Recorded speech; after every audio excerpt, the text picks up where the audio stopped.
or is he? No, he said he's not going to be on until like 45 minutes from now. So Yeah, so we'll just get started. yeah. Fellas, I'm on the road for like 18 more miles, so I may have to just spectate for the time being. That's No totally worries. fine. That's totally fine. All right. Also, just to note, as we know, once a movie is taken off the board, then that means that movie is no longer draft eligible and all different stuff. I'm going to share my screen so we can do the see who's going to go first.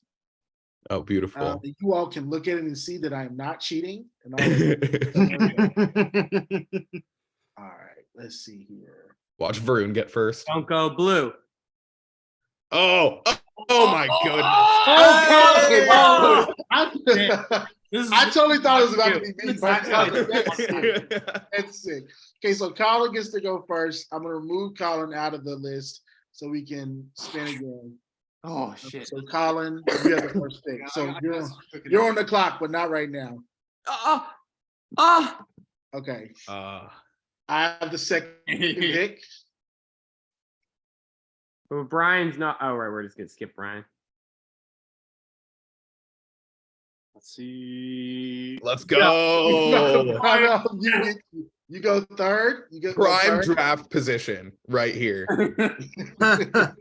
Third is kind of heat. Yeah. Okay. Yeah, I'm the next one then. No. I didn't have. You gotta let it go. Gotta let it go. And then I'm gonna be literally. We're gonna skip that one. We're doing a snake draft, right? Yeah. Snake. Oh, Yeah. okay. Snake draft. Yeah. just trying not to. Hey, please let me. Okay. The world does stand with Ukraine. I agree. So true. I have no idea who that's supposed to be. We'll give that to I Parker. It's me. Ryan. Hey, it's Ryan. I think it's me. Right. Oh, right. Oh, sorry. Ryan. Ryan Sorry. Parker. Ryan literally stole the family name. Hell yeah. That's what I'm here for. Ryan. Okay. And then, Just group so that part. means, okay. So, Graham, I think that means you go last. Okay. So Yeah. Wait, Brian, are you not part of this? Yeah, No, I'm second. Yeah, I am. He's Oh, second. okay. He had Parker in my mistake. For Okay. For the. He's second. Yeah. So we got Colin is first. Oh. I'm second. Vabav is third. Let's see. Ryan Yeah, it's fourth. is fourth, and Graham, you're fifth. I actually All right. the first to the second round. That gives me So, A berth. yeah. so Colin, let's talk. Give us a little bit about what your draft strategy, what you're thinking about. Like, give us There's no thought here, dude. I'm just gonna wing this shit. Where you guys going? Just whatever. Oh. Okay. But I'm just gonna go. I'm just gonna go by the vibes, you know. See what I feel. Spur of the moment type of shit. All right, let's go. Well, you have the first pick. You're gonna set us off on a positive trail or a negative trail. Oh shit! If you pick one of the movies that I told you in confidence, I'm gonna kill you. I mean, I'm first, so I might have to, my guy. I don't know. I mean, first overall, you got to go with the heavy hitters. So I'm gonna go Parasite first. God damn. You only did that because I told him I was gonna get Parasite. Don't share your draft strategy, bro. Yeah, don't show your draft strategy. I thought I could trust him. Is all. Ain't no trust in the draft. And what category you selected it in? Oh, you have to pick a Yeah, category. Oh, I thought we were going first. Like we were going I'm through each going one. award Okay, makes sense. An award. Oh, okay. Award winner. Because it won Award Canada. winner. Okay. Go ahead and get that one off the board. Why do you love Parasite? I mean, it just fucking rocks, my guy. I mean, I think it just kind of has. Because I like it. Yes, exactly that one. But I think it's such a timely yet timeless film about sort of the state of capitalism in the 21st century, where it's about how the lower class has been robbed of upward mobility. So it's kind of an endorsement of taking whatever means you can get to move upward. And I think that it's the time that Bong Joon-ho sort of mastered and peaked his form and craft at the same time. And I think he's just a fucking baller. Piece of shit. Bong Joon-ho, fucking Colin. dick. Colin. Is Graham gonna be your man of Davos of this draft? Just cursing out. Anyone else have anything to say about Parasite? Yeah, I wanted it. Oh. Dude, I mean, just have to like reiterate Colin's point about like Bong perfecting his form in that movie. Like he had done some like wacky projects with like fun animals in the past Yeah. with Okja and the host. And also like some really like interesting, like more sort of like sci-fi-esque like sort of class examinations. And then he had Memories of Murder, which was fun, but that was just like your classic, although there were definitely some class themes. Like you saw that, broadly it was just like a solid detective drama. Same with Mother, which was fantastic, but it all just comes together, like all of his themes and like telling a family story, like having these class themes, and then also just like the camera, like the fucking frames are perfect, the fucking set design is perfect. Like I don't think there's a more perfect movie that's come out in the past like 10 years, honestly. Not to endorse your fucking shitty ass pick, Colin. No, actually, I'm gonna jump in on Parasite too, because like the thing that I really appreciate about Parasite is that there has been, since the Hallyu movement began, which is like what they call the Korean wave, which is the movement that after they started promoting Korea as like an outsourcer of entertainment in like the late 90s to the present, there's been a really incredible sort of class of films from directors like Bong Joon-ho and Park Chan-wook and Lee Chang-dong, among others.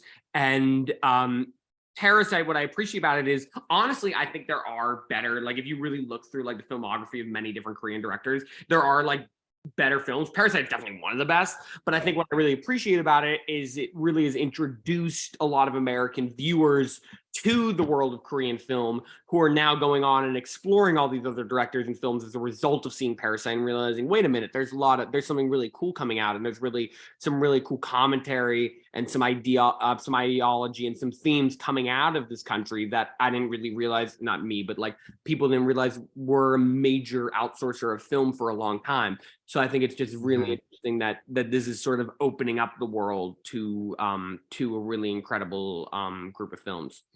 Yeah, it was basically a cultural phenomenon for, I mean, not just in the States on the internet, but like just across the world, starting with Sweeping Can and all of that. And, just actually having like a reputation across mainstream audiences, which is something that like objectively did not happen in modern American moviegoers, like for decades for the most part. Which is just like insane to think about, that it made over $100 million in the States, which is just like crazy. It's wild.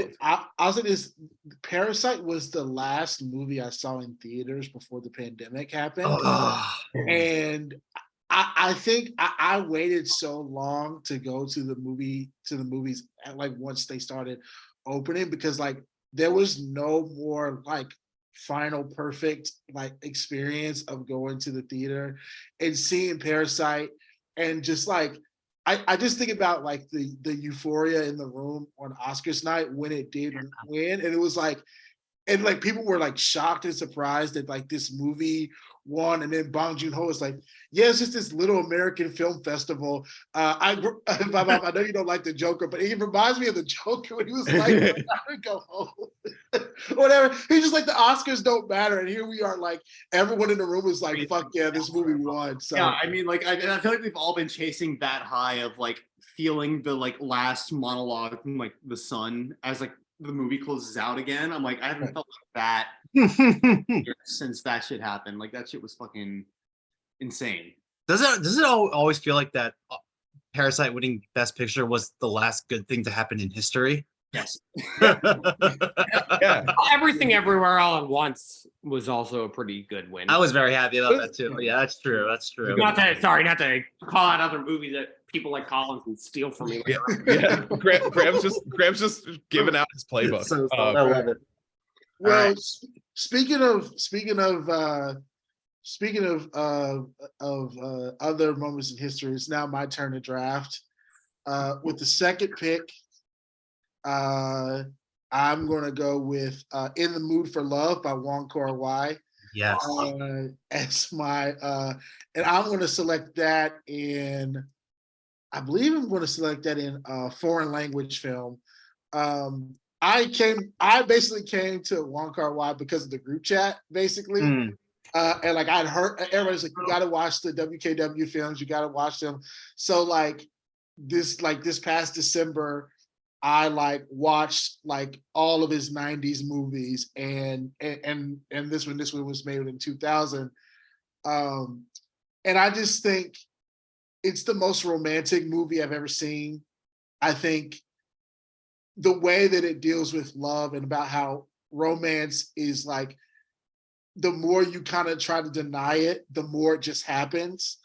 And it's like it like the film is just delicious. That's like not a good word to use, but like the color scheme, the cinematography, the costuming, the writing, the screenplay is like absolutely just like you just want to eat it up. Like it's like calling it good is just like so disrespectful, but it's like so like incredible. And like I don't think like there's not too many movies that like make me think about like my ex-girlfriend in a positive way.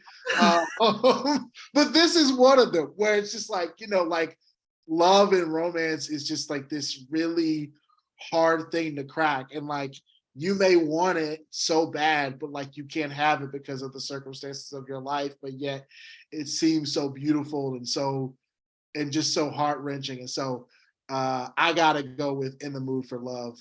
Mhm. I feel like I stole it from you, but I don't know. You tell me. Everyone in this chat knows like my feelings on this movie. Yeah.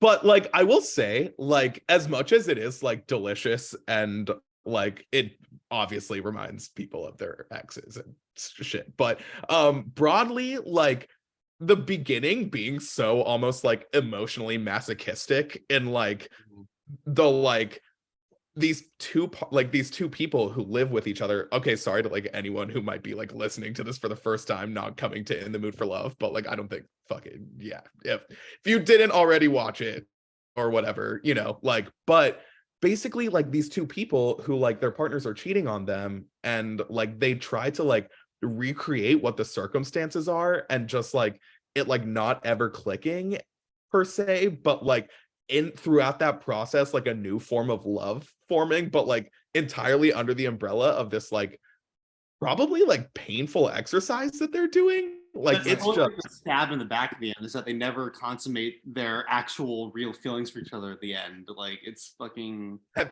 you seen the deleted scenes? yeah. Yes. There's one where Tony Leung's just clapping cheeks and like I'm so glad that they didn't have it.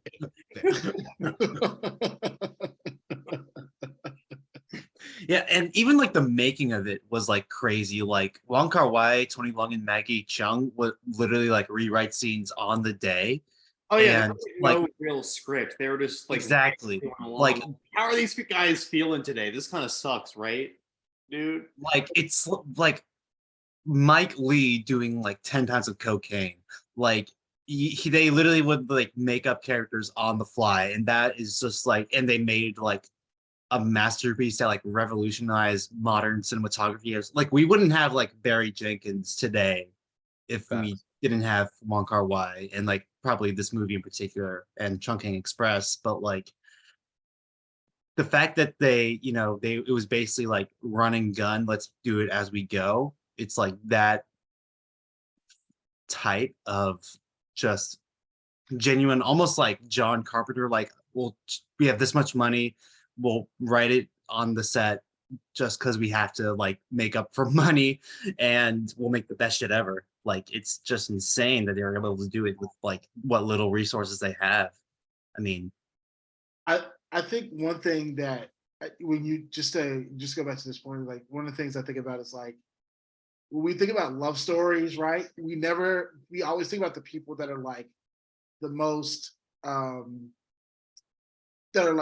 morally right in a love story, right? About like, oh, they kept their wedding vows or they kept the relationship because they didn't cheat or whatever. But this is like the opposite. It's like their partners actually kind of sucked in this movie, and it was like they actually kind of deserved to be together because like their partners weren't giving them what they wanted. And so I just think like flipping that, like I don't know how he came to it, if he just popped in his head or whatever, but like it's genius to me. So I'm all for it. All right, Baba, your turn. I'm going back and forth on this because I don't know if I want to go like power pick or just like something that's close to my heart. So I might just go something that's close to my heart. I'm gonna go first pick foreign language film, Uncle Boon Me, Who Can Recall His Past Lives. I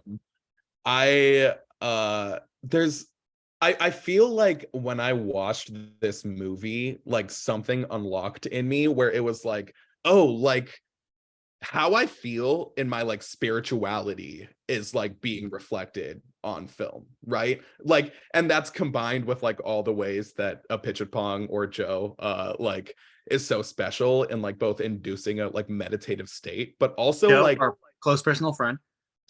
our close personal friend. We know him closely and intimately. But like also like it was one of the first films that I saw genuinely use like non-Abrahamic religion like structure in its film, right? Like there were things that were like deeply Hindu and Buddhist in its structure and like how it depicts like time and life. And it's so special. And there's like no part of it, in my opinion, that isn't like close to perfect. And even in its flaws, it's just so beautiful. But yeah, that one, like it's one of those movies where like I watched it and I felt like my life changed. And yeah, no, every single thing that I've seen him make is special, whether it's Tropical Malady or even in the beginning with Mysterious Objects at Noon. But yeah, this in my opinion is his best. And is probably one of my favorite movies ever. I know if Varun were here, he would agree. I know everyone here probably agrees, but yeah, no, probably not a value pick in terms of like people supporting my cause, but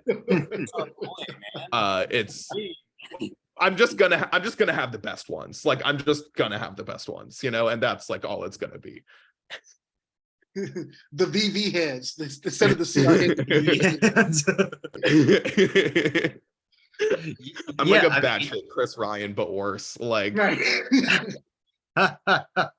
Yeah, I mean, I was it completely changed my life when I discovered Epi Chaplong. I mean, my first movie of his I watched was Tropical Malady, and that just completely changed my perspective on filmmaking, period.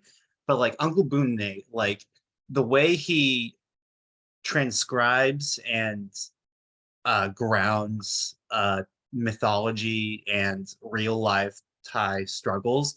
Like I wasn't expecting, you know, like migrant workers to be a major theme in, you know, any of his movies, let alone this one. And, you know, he presents it without pretension, which is like super hard to do. And, you know, in terms of like when you think spiritual, you don't think movies, but when Epi Chaplong makes a movie, it's the first word that comes to me.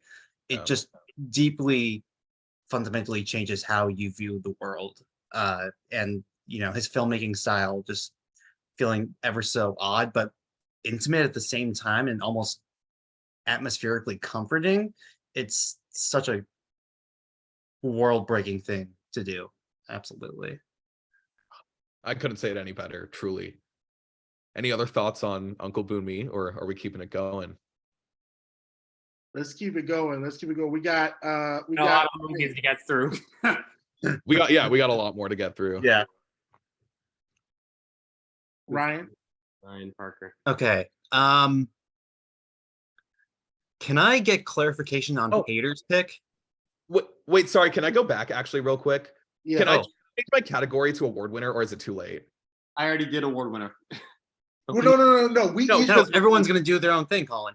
Yeah. We each do a category, and Uncle Boonmee, I I'm trying to believe, won the steal from other Palme d'Or. people too. Yeah, Oh, it won Palme d'Or.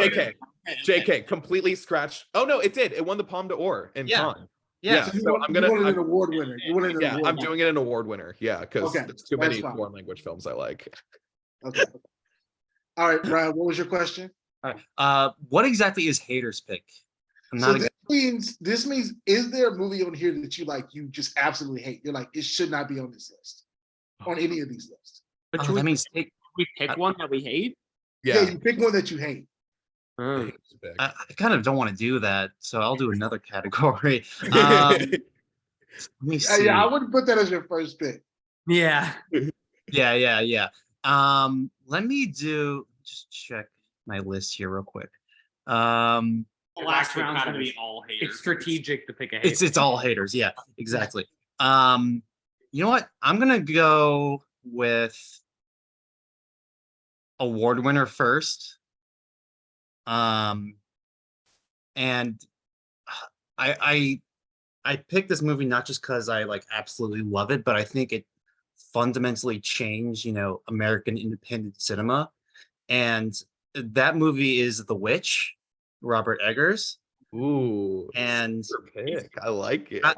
I mean, don't get me wrong, I like guys almost kissing and then punching each other in the lighthouse just as much as the next guy. But in terms of like cultural relevance, The Witch kind of is one of the big things that are responsible for the resurgence of independent horror today as we know it.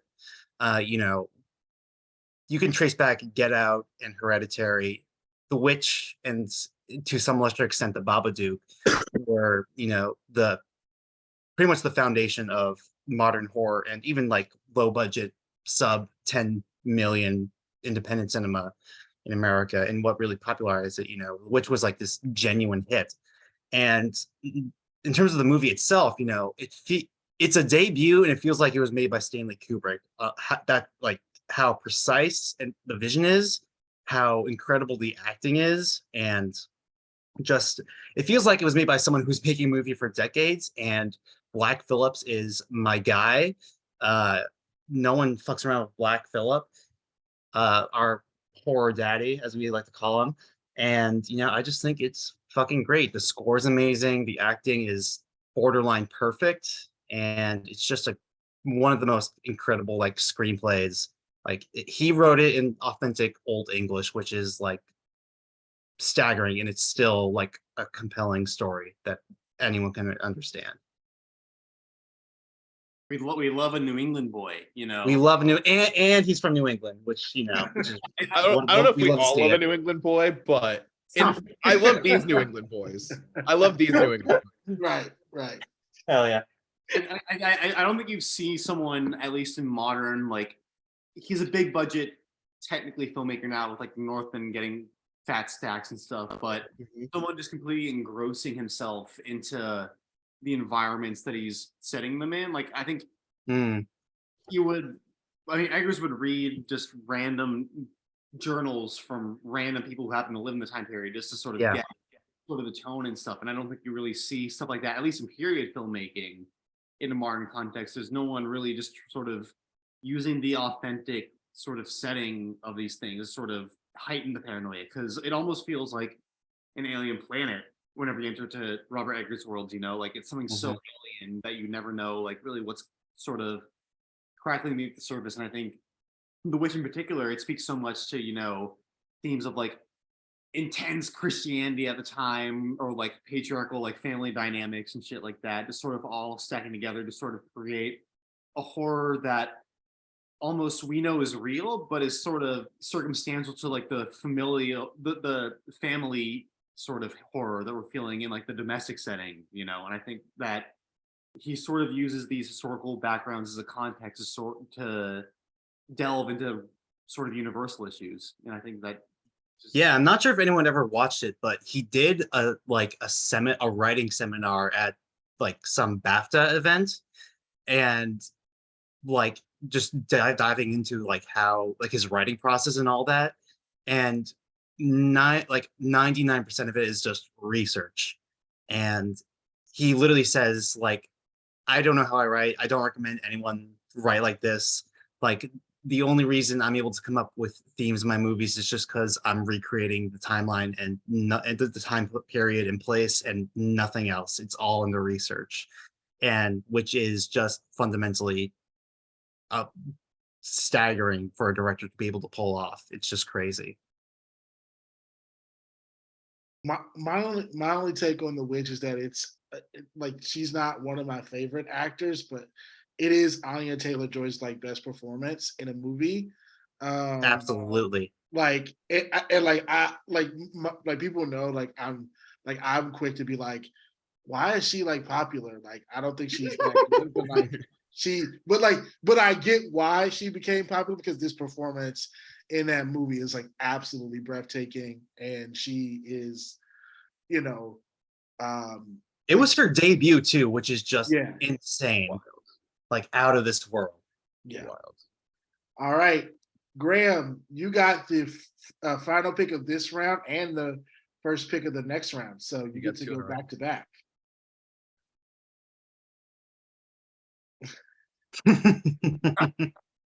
This should make it easier because I have like I can do my first and second picks. Yeah. Give me a second here. My first pick is going to be, and I'm gonna pick it because I feel like someone's gonna steal it if I don't. I'm gonna do Chungking Express. Butts. Let's go. Oh yeah. So actually, hot take, maybe not. I don't know if it's too What hot. category? What category? I'm sorry. For foreign language. Okay. My hot take on it is that I actually think it's the superior Wong Kar-wai film. I just think, you know, where I think In the Mood for Love, it does have a really like solid story. Obviously, there's a lot to unpack there, but I think it is more focused on the stylism and like on the cinematography and that work, where I think Chungking Express, while also having really good style, really delves into its storytelling well, in a really special way. I think that by breaking it down into these sort of separate stories and then bringing those back together and sort of how they like connect with each other, all through the simplicity of like this common shared location of the sort of like concession stand, I think is really unique. And there's a lot of films that we've seen that sort of like break down their story into like multiple parts and make that really clear distinction. But I think Chungking Express really did that in a very special way. I think the cast in that, I mean, obviously Tony's like fantastic in everything he does, but I think he just really had such gravitas to that role. I also really like the sort of strong female leads in this. I like that they sort of take on the action role rather than in a lot of films being the more passive role and sort of leading the mystery rather than trying to unravel it. I think it's really fascinating. And I just think it's just such fantastic sort of storytelling that really relies on its simplicity and sort of expanding that simplicity, that I think is really interesting. And I just think when I first saw it, you know, I'd seen In the Mood for Love before, and I obviously thought it was an incredible film, but I was like, okay, you know, like I really respect Wong Kar-wai, but let me see something else. And I saw Chungking Express, and I thought, wow, that's really just incredible. And I also, my opinion is that I think 1994 was the best year for movies ever. And I think, I mean, there's a lot of movies that come out that year, and I'm not trying to like share my strategy again, but just naming like Pulp Fiction and Speed and Three Colors Red and Leon the Professional and of course the fucking Lion King. Like you had a bunch of incredible movies coming out that year, and I think that it really is a testament that Chungking Express stands out at the top of even that really prestigious pack. So yeah, I'm very excited to have it on my list. When I saw it this last December, I said it's the most Gen X film I've ever seen in my life. And I meant that as a compliment. Like it reminded me so much of like a music video of like something you would see on MTV in like the early 90s. It's just so like playful. Yeah. Like But they clearly had so much fun making it. right. Like, oh my God, it never fails to put a smile on my face whenever I see it. I cannot like not have a good time watching it. Right. But Brian, it you've also, convinced me. Sorry, go ahead. I was gonna say, but it also like moves like a jazz poem because it's like it's taking these themes of like of obviously romance and love and like and all of these different things, but also like the reunification of Hong Kong with China and like how that and how like the geopolitics that's going on today are affecting these everyday relationships and affecting, you know, the police and all this other different stuff. And I just think it has so many different things that are sort of like crashing together, but they're like all working together. They're not working against one another like a good jazz band would. And so I just think I think I mean it's like my third favorite. I think I love Happy Together. I think that's my second favorite. But like this one is like top tier, like incredible stuff. Ugh, Happy Together, man. Oh my God. Brian, you inspired me. I'm gonna make like a grunge chunking express edit. Like All right, Graham, you got another pick. Second round. Can I ask?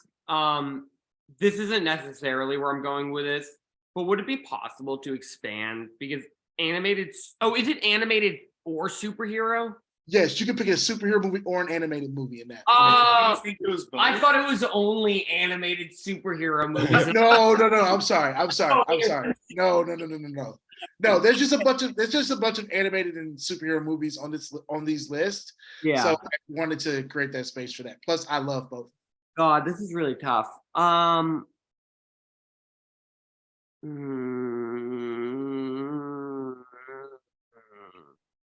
That's how I feel. That's actually my pick.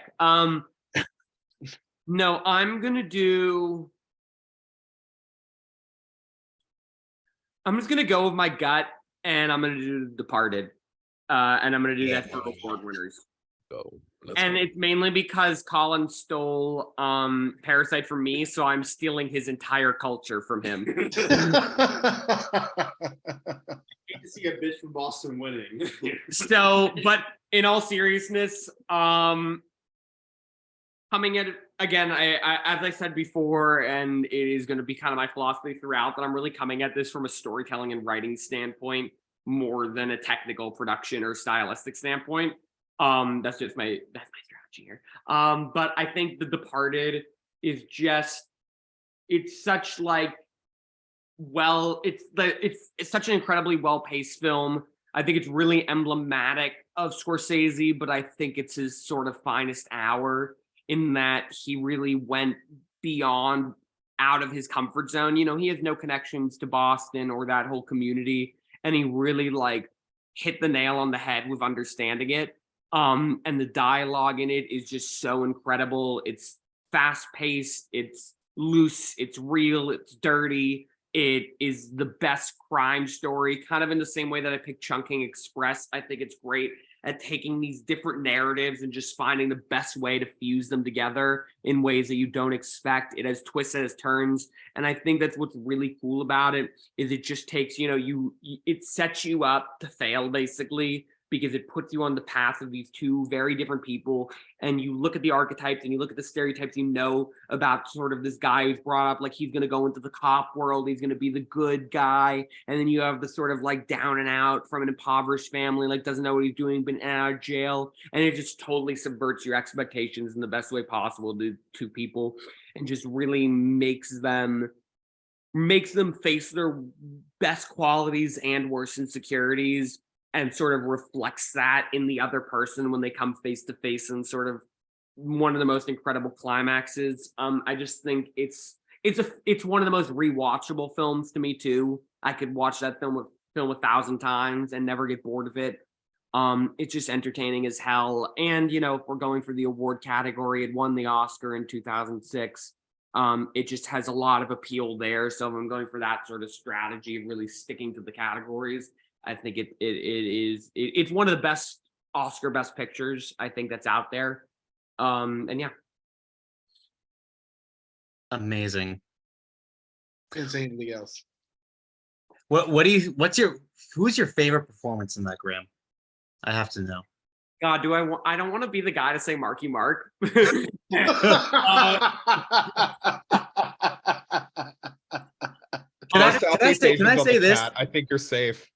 Can I say this? I think Alec Baldwin's incredible in that. Yeah, Alec Baldwin. Marky Mark is one of the worst people in the world, but he was pretty phenomenal in that. If I was going between like the main guys though, I mean Leo just, I'm not a big Leo fan to be honest, which is kind of funny that I picked this movie.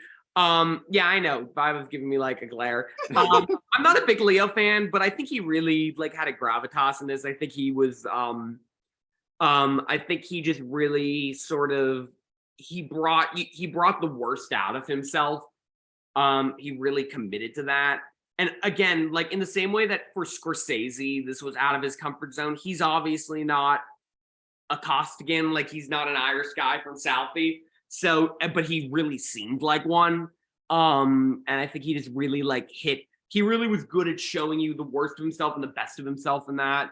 And I just think it was a really like gripping performance. So I'd probably go with Leo, but Marky Mark Marky Mark would be the most memorable of that, where Leo is probably the best. Oh, just that elevator scene with Matt Damon. Like that moment, yeah. You say that you're picking it from like a writing lens, but I think both of them still work from a technical and stylistic lens, like totally. 1,000%. No, it's a great pick. Totally. That's my strategy too. I'm not gonna pick anything that's shitty on the style side.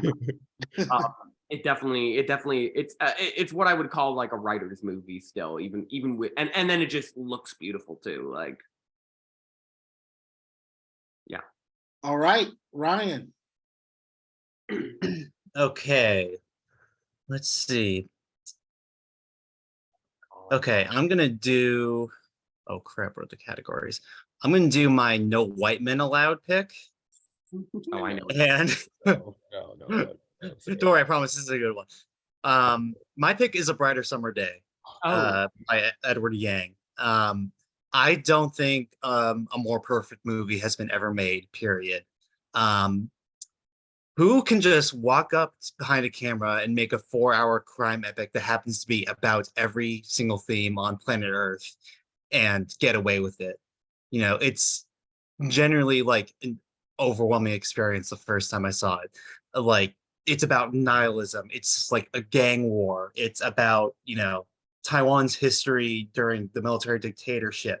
It's about, it's a teen movie. It's literally anything anyone could want in a single movie. And it just happens to be made by a master at the top of his craft who sadly left too soon. And,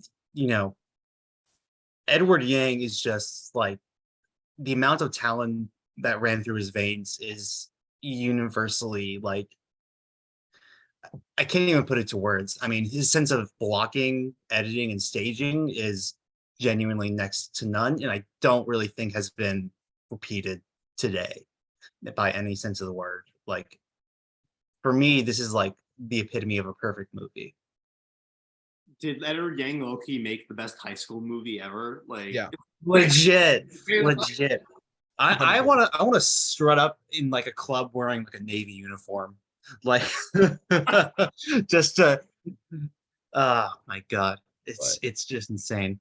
Like, there's like one scene. I mean, it's literally like one shot where it's like in the school and like I think it's like some like the equivalent like the Pledge of Allegiance plays and like everyone just has to stop what they're doing and stand up and not move. And it's like, I don't even want to like describe it in detail. It's so intricate because like, I don't think I could do it. Like you have to see it to believe. It's like one of those movies. All right. Couldn't say anything. Nothing to say. Like, it's just. Oh my god, it's Bob, your turn. I might do a pick that a movie that you think should be on all these lists, and I might go Moonlight. Barry. God damn it, no! You took my fucking. Oh my god. Basically, I mean, talk about another time. There's so rare where like you watch the Oscars and you're like, oh, they like got it right this time. Like, and like that was one time where it was like, oh, like, you know, the Trump had just won and like, you know, it was 2017 and like shit felt bad and, you know, like this was one good thing. But outside of that, I think like Barry's like the closest thing to like just like the perfect like stylistic sort of filmmaker in terms of like pulling from people like I feel like he pulls from like Claire Denis, he pulls from Wong Kar-wai, he pulls from just like so many different like filmmakers and is able to create something so like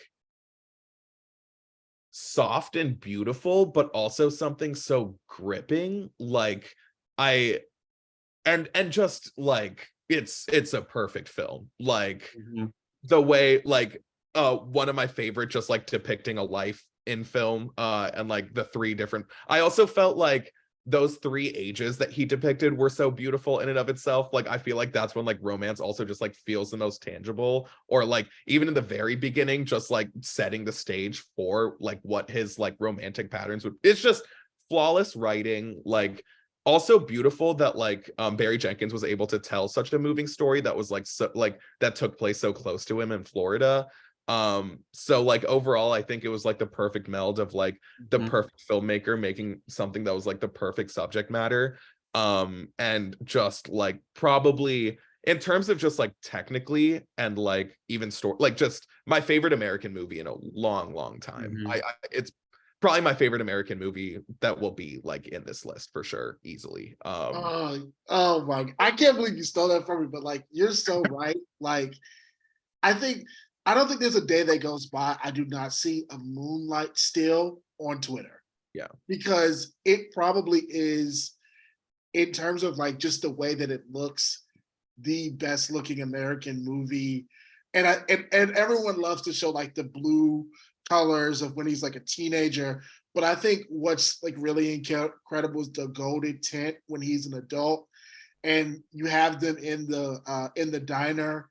I can't remember the two actors' names, but they're in the diner, and he has the grill, and then the other guy is smoking, and it's just like perfect camera work, perfect positioning, perfect lighting. Like it just fucking astounds you. And then the story of just this gay black boy growing up in Florida, and all that he has to go through to find himself and his identity. It's heart-wrenching. It's a gorgeous story. It's beautiful. I've cried every time I've seen it. Moonlight is, you're right, it's just perfect. I can't believe you fucking stole it. Oh my God. It's like that scene you were talking about in the diner, like Yeah. just gorgeous. Hello Stranger by Barbara Lewis playing. I think it was Trevante Rhodes and Andre Holland, yeah. Andre Yes, Holland. yes. And oh my God, just like the feeling of like, you know, like reconciling as former lovers, but like, you know, this thing that is it's such a good film. It's so good. Like yeah, no, I completely I felt like this was a pick that I was going to take from a lot of people. So I apologize, but God, it's the best American movie in my opinion of the last 20 years. Is this Mahershala Ali's best performance? Is that a hot take? 100%. Yes. That's not a hot take. Oh no, Absolutely it's not a is. hot take. He's No, it's incredible. not a hot take. It is his best performance. He Yes. won an Academy Award for 6 minutes of work. That Yeah. I like him in Rami actually though. Yeah. Like but yeah, that's probably number two. Like Yeah, I was just gonna say I literally just walked in the door, fellas, so I'll be back on camera in a second. But like this one, I just wanted to chime in. Like to call it powerful, I feel like is even an understatement. Like people told me before I watched it, because I was a little late to the party on this one, that it was like beautiful, like visually, but people didn't prepare me for like how emotionally striking it was. like this for me is up there with like the best of the best, like in this draft, just personally. Yeah, I can't describe to you like sort of the roller coaster of emotions that it took me on telling this, which is a brilliant character piece, honestly. So yeah, that's just my little 2 cents there. It does so much and it says so little. There's just such an understatedness to it. The music, Nicholas Britell is one of the most incredible modern Master. composers. Master. And he really like it.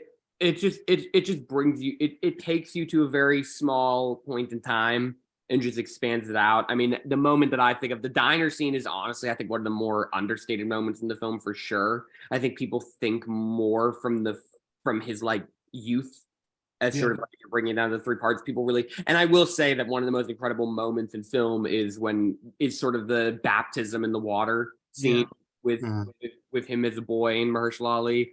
And that's just so beautiful, and the camera work in that, and how like sort of raw it is.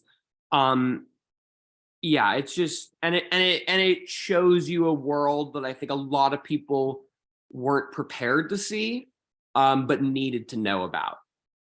And I think that's what it's a film that's not only beautiful, but it's a film that's incredibly, incredibly important.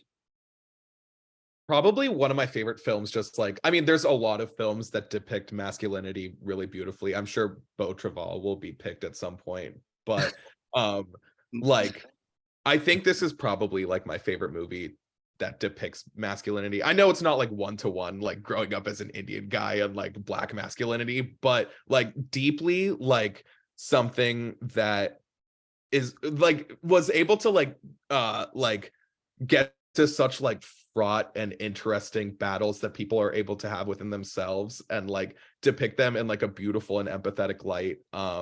So yeah, no, it was such a gorgeous like film that felt so personal, and it wasn't even Barry's story. He talked about how like he felt conflicted about telling the story of like a gay man as a straight person, but at the same time, just like I feel like he was able to capture such universal beautiful themes and romance in it, but also in like a deeply empathetic way.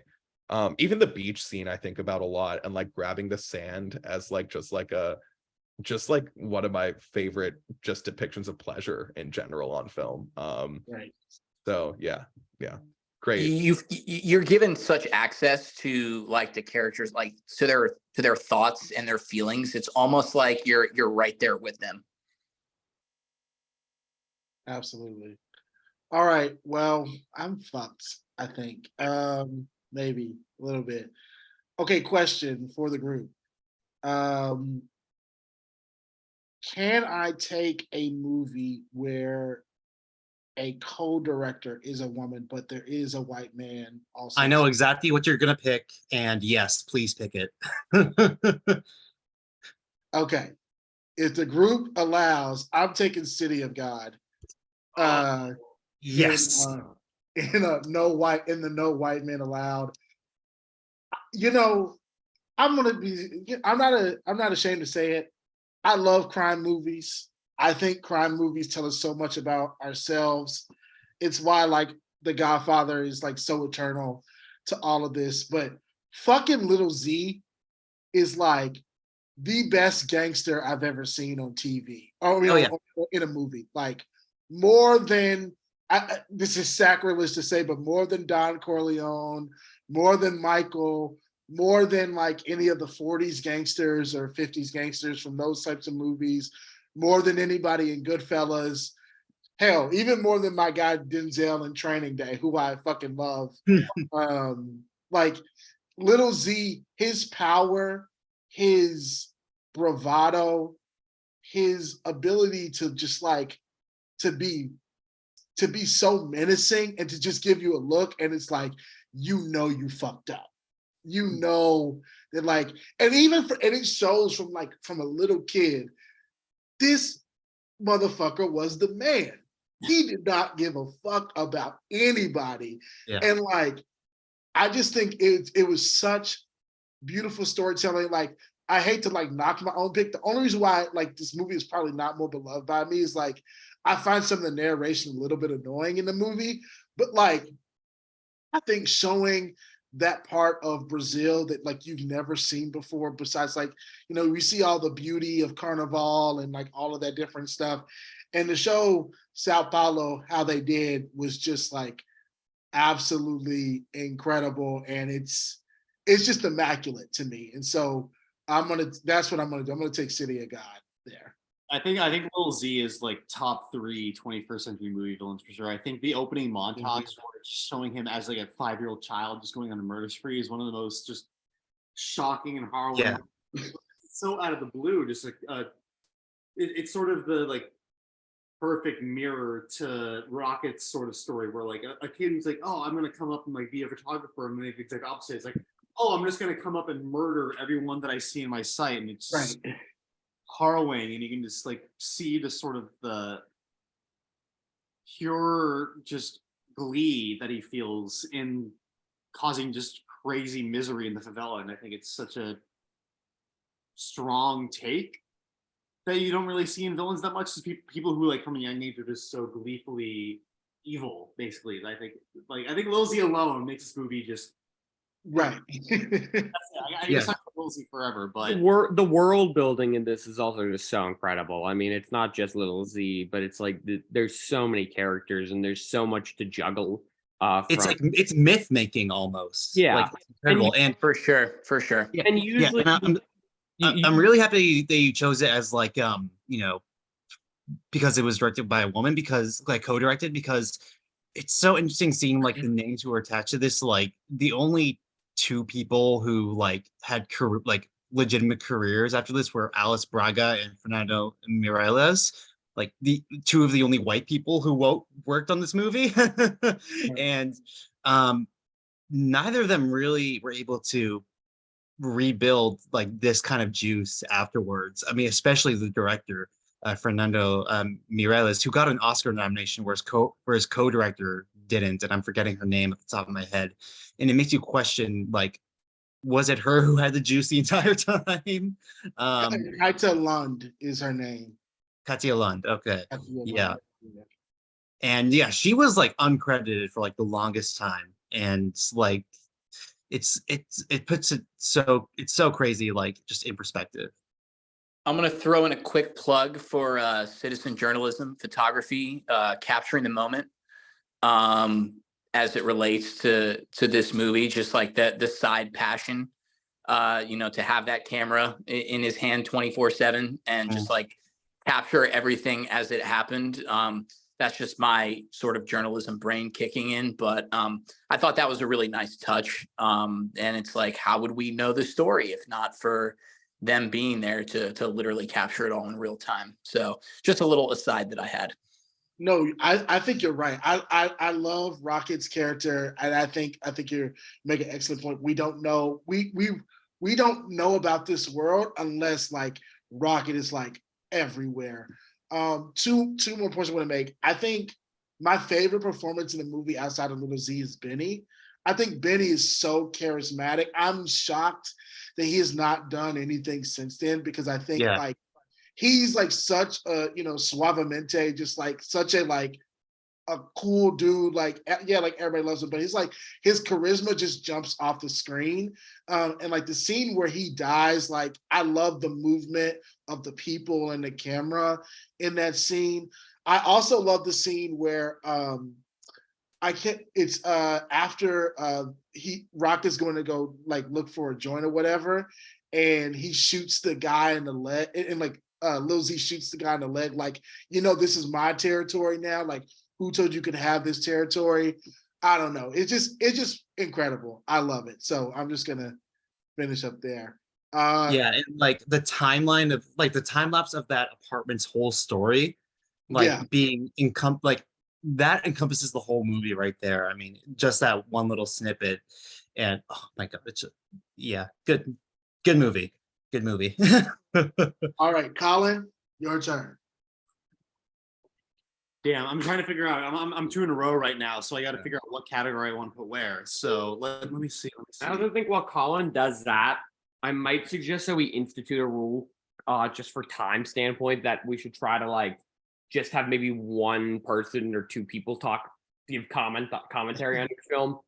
Yeah. To keep it fair, we'll have first call and pick be normal, and then after that, just we go speed round. First round will like go a little longer than the. Yeah. Oh, totally. Yeah, I agree. Okay, so I'm trying to. Okay, all right. First pick, I'm gonna do foreign language film. Vibe of you guessed it. It's gonna be Beau Travail by Claire Denis. Oh, Yeah. Our goddess. so We love good. her. Oh my god. Mark me down for that. God, movies with sexy men doing sexy things. Just guys being dudes. Just guys being guys. dudes. Just guys being dudes. I mean, I think Claire Denis just aren't the most sensual director working today, where she's so obsessed with like the touch and the feel and the texture of the image, and not necessarily concerned really with how the plot will go forward in a logical way. But I think she's much more interested in engrossing you in location and experience. I think that's kind of stems from her background as being like a white French woman growing up in the Francophone African colonies and stuff. But I think that, yeah. We're not even like halfway done. Oh, There's a lot to do. Yeah. But I think that she's just such. Yeah. Calm down. We're talking. We decided. But I think I think that she's just so Did you save anyone? engrossed in sort of showing you a world as an outsider and sort of what that all sort of entails, and that's sort of why I'm choosing that one. Just guys being dudes. Guys being dudes. Oh, perfect. All dudes. right. Another perfect. I just want to second Colin's thing on just sort of like the importance of location in it, and on just like the non-traditional narrative structure. I think she's really good at sort of just like telling you a story without telling you a story. And it's very tactile, and it's very just visceral. My favorite film of hers is Chocolat. I think that so sort of defined the narrative that she uses in films like Beau Travail and High Life, of just sort of like again, kind of like we talked about with City of God, but just engrossing you in a world, and really like making the background a character is so important to her. Shout out to High Life though, because I saw that blindly in theaters and I'm like, oh, this director has the sauce. So I just watched it. Bro, High Life. Oh my god. Wild how Unbelievable. A24 Incredible. picked her up, and she's like an all-timer, and like her first like so many American audiences were introduced to her through like an A24 movie. So sick. It's so sick. All right. I know we got to go a little bit quicker now. So Colin, you're back up. Fuck. All right. Next Colin. category is No White Men Allowed, because this is a woman director. I'm going with You Were Never Really Here, directed by Lynn Ramsey. I was going to pick that, you bastard. Colin Yeah. just loves to steal shit from people he cares about. It's so true, dude. Yeah. His own brother. But I think Lynn Ramsey is just like underappreciated god, these days. I mean, starting from Ratcatcher to We Need to Talk About Kevin, like she's a very limited filmography. She made like 3 or 4 movies in her like 20 to 30-year career, but I think they're all such emotional train wreck gut punches, really. And I think you were never really here is sort of the magnum opus where you're just bombarded emotionally with the baggage and trauma that Joaquin Phoenix's character sort of carries with him. And I think you're just really hit by the form that Lynn Ramsey does. She's a really formal, sort of subdued, like get in your face with the camera sort of filmmaker, where you don't really know much about the characters that are really on screen in the present moment, but you're suddenly bombarded with imagery from their past lives, sort of just randomly sort of in the moment. That I think is such an interesting way to show trauma, where it's just like, what does this guy think about every time he goes to like the grocery store? Oh, he's thinking about like a kid that was shot while he was deployed abroad and stuff like that. And it's just sort of the emotional wreckage of this character. You sort of feel the weight on him and on you as the film goes along. And I think, yeah, that's sort of all I have to say about it. It just sort of beats you in the face with how much this guy's life kind of sucks, but in the best possible way. So, Oh my, yeah, like a performance for the ages from Joaquin, and any movie with like that style of quick cutaway editing to like past events, that butters my muffin, man. Every single movie that does that. Like when Woman Talking did that, I like visibly grew like the wickedest grin in a movie where I should not be smiling. But yeah, it's like the way she's able, Ramsey and Joaquin like are able to portray trauma on screen, which is something that in past for movies has been, well, a little problematic.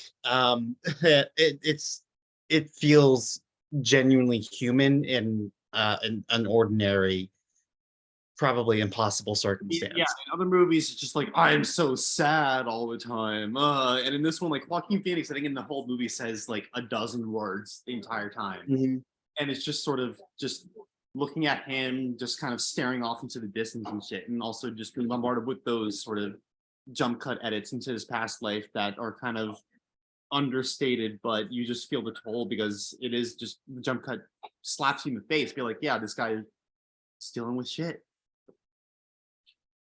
All right. It is my turn. And I'm going to do something probably a little bit off the board here. Ooh. But I'm going to do OJ Made in America, an award winner. I was like really debating if I wanted to do a documentary and I wanted to do that. But I remember when ESPN 30 for 30 was saying they were going to do this OJ doc, and it's going to be 5 parts. And I was like, who the fuck wants to watch a 5-part documentary about OJ? Like, not that like OJ isn't interesting, but Ezra Edelman, I think, is the premier documentarian of the 21st century. Like, there's a couple other 30 for 30s that he's done that I really love, but this one is like, and I know it got some heat at the Oscars. It was 5 parts. Is it a TV show?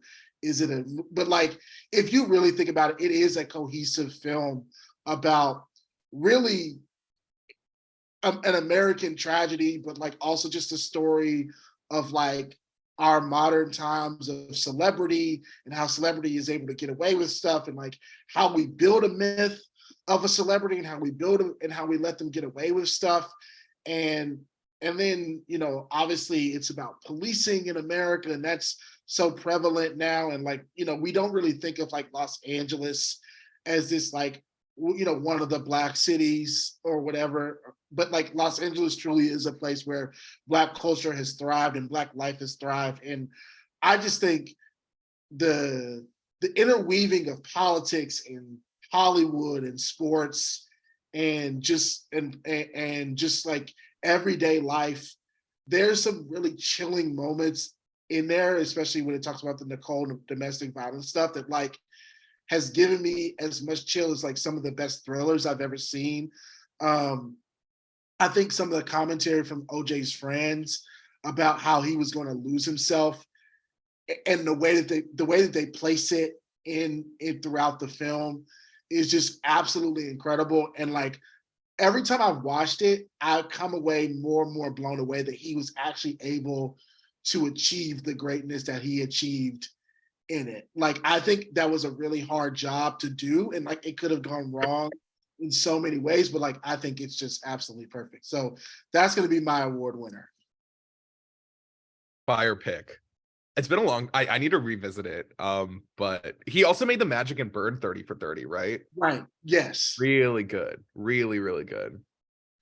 Okay, it's my pick again. I'm gonna go foreign language and pick Close Up by Abbas Kiarostami. I think Graham and I have talked about this a little bit, but I think as far as film movements go, Persian New Wave is by far my favorite. It feels like every time I watch a Persian New Wave film, like the limits of the medium seem to stretch completely to the infinite, right? Like it gives you feelings that like only honestly I can think of, like maybe Camera Person and Symbiopsychotaxiplasm can like even relate, but like the way Close Up is able to like be like a restorative justice movie that also you have like has like wild twists and you don't know where it's going, and like you have the people who are actually involved in the story acting in it, and then you have like the real footage as well, and it's just like such a meld of like these people coming together and revisiting this time of their lives and like creating something entirely different out of it. Like, and then like the way it ends like is just one of my favorite endings, as like Kiarostami himself takes Macmabuff's impersonator to Macmabuff. Like, just an unbelievable film. Like you have like as I was watching it, my mouth was just agape the entire time, like wondering like how the hell they were able to put this together. Like it feels so like eclectic and random, and like at the same time it was just so cohesive. And like the way even he's able to play with sound in different ways is so fascinating. It truly like there is nothing that is like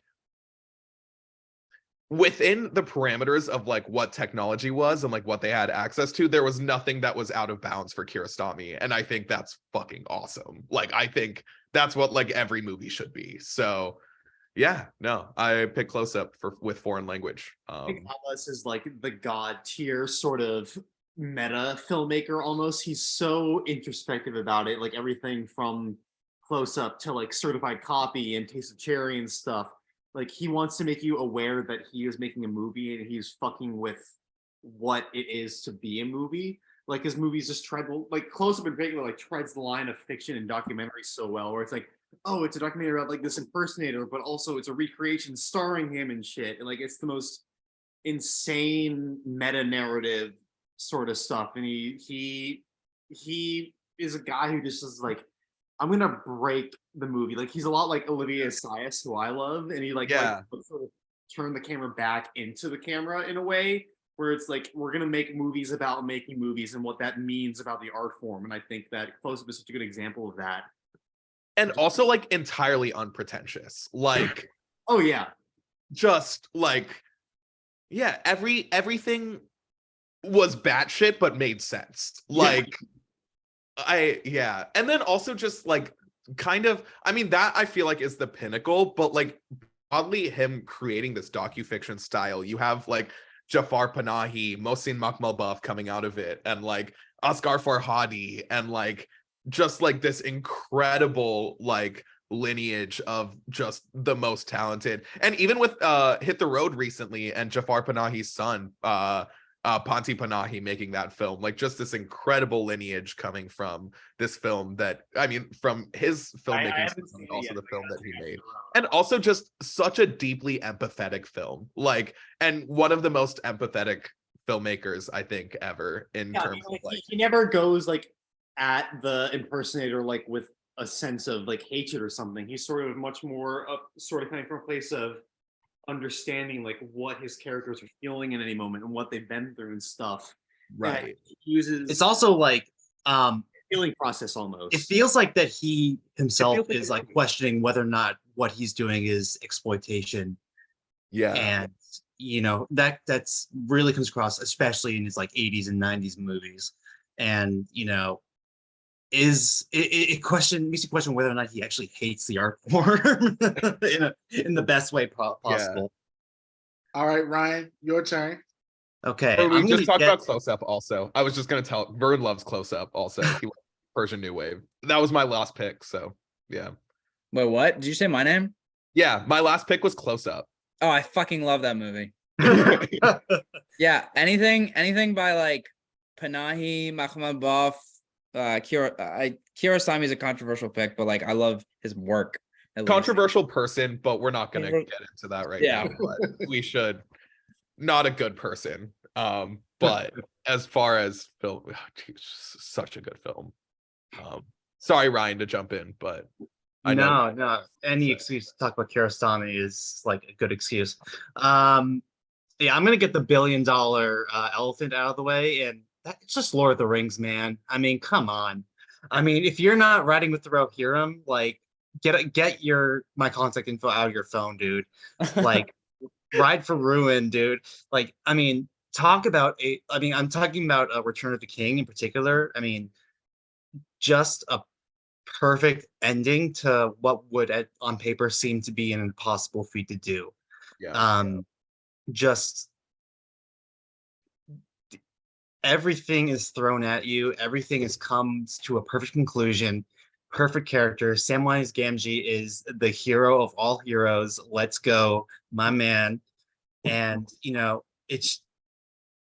it's like the last epic to like genuinely like feel like an event. Your hot take Yeah. is that Return of the King is the best Lord of the Rings movie, and you are correct. The Return of the King is the best one of the three. That is. What would you say to people who are firmly entrenched in the Two Towers camp? Yeah, I'm in the Two Towers camp. I've seen a lot No. of haters of Two Towers, and they are wrong. They No, are here's the all thing, freaking here's the thing. great, dude. Here's the thing. Here's the thing. It's all based on which is the better battle. Helm's Deep. Eleanor Helm's Deep is unambiguously the Deep is best battle. Let's be real. Helm's Deep is the best stuff put to screen since Field. Buster Keaton falling off a building. Oh, I don't know if The Theoden King stands alone. Not alone. Bam. I stand by the Helm's Deep two towers, folks. As all good Americans should. I mean, I'm doing Absolutely. Return of the King, but All right, Graham, we can go on and on. Graham is Actually, Desolation of Smog. I am going to kill you. That's my Battle of the Five Armies truthers at. Where No, Graham is I didn't even get that far, bro. I just stopped. I stopped after Smaug. The like movie when I watched Five Armies. I There's like Legolas running around on like a go set and shit. I'm like, what's fucking happening? All right, Graham, you got 2 picks in a row. do I again? Oh Yes. God. You Okay. just think it's yeah. You're Go all ahead, Graham. We're just I'm going. gonna We're just do my going. $100 million pick because I also want to get it out of the way, and it's Get a holy closer. this is taking longer than I thought. Come on. Wait, What black magic is happening? Yeah. I'm just gonna.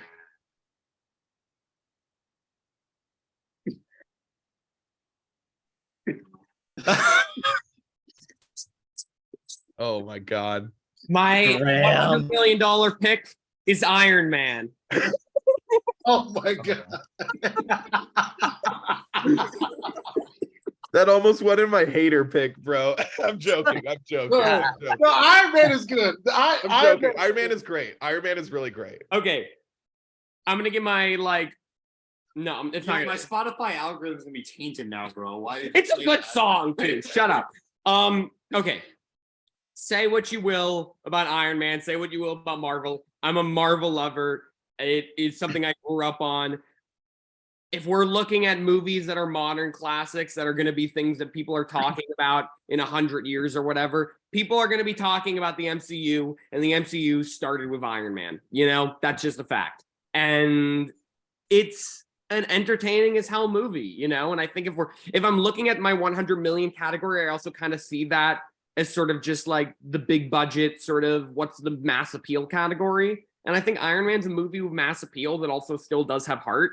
Like the MCU has sort of devolved into this like weird IP creature. But back then it was simpler times, and simpler times called for taking a hero that people had never really thought of. We were living in a world of just Batman, Spider-Man, Superman, and the Hulk. And Iron Man was a character that people weren't really as familiar with, but had a lasting impact. And it's just a fun movie. RDJ, say what you will about him too, but he's a fun actor to watch on screen. I think it's also, where the MCU also became much more CGI heavy. It's a film that had a lot of cool practical effects.